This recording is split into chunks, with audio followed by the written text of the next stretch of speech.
দেশি ব্র্যান্ড ওয়ালটন থেকে রিলিজ হয়েছে নতুন স্মার্টফোন জেনেক্স 2। স্বল্প বাজেটে দারুণ কিছু ফিচার আছে নতুন এই ফোনটিতে। ফোনটিকে বলা হচ্ছে ডিউরেবিলিটি চ্যাম্পিয়ন। টাফ বিল্ডের কারণে ফোনটি ভেঙে যাওয়া খুবই কঠিন। নতুন এই ফোনটির দাম রাখা হয়েছে 10,999 টাকা। এতে ব্যবহার করা হয়েছে HD+ IPS ডিসপ্লে। এই বাজেটেই থাকছে 120 হার্টজ রিফ্রেশ রেট। কালারফুল ডিসপ্লেতে আছে ইনসেল টেকনোলজি, যার কারণে আছে 240 hertz touch sampling rate. RAM হিসেবে আছে 8GB rapid memory, 64GB storage UFS 2.2 টাইপের। রয়েছে মেমোরি কার্ড এবং dual 4G SIM card support. ইউনিএসওসির অক্টাকোর প্রসেসর, 5000 mAh ব্যাটারিতে একদিনেরও বেশি ব্যাকআপ দেয়। গেমিং সহ বিভিন্ন টেস্ট করেছি, সবই জানতে পারবেন ফুল ভিডিওতে। সুন্দর একটি বক্সে ফোনটি হাতে পেয়েছি।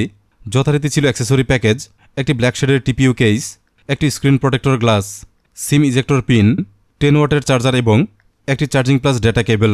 ফোনটি পাওয়া যাচ্ছে দুটি কালার ভেরিয়েন্টে, পার্ল ব্ল্যাক এবং পার্ল ব্লু। কেমন ছিল ফোনটির ইউজার এক্সপিরিয়েন্স জানাবো ফুল ভিডিওতে। দেখার জন্য সাবস্ক্রাইব করে রাখুন, অবশ্যই অন রাখুন বেল আইকন।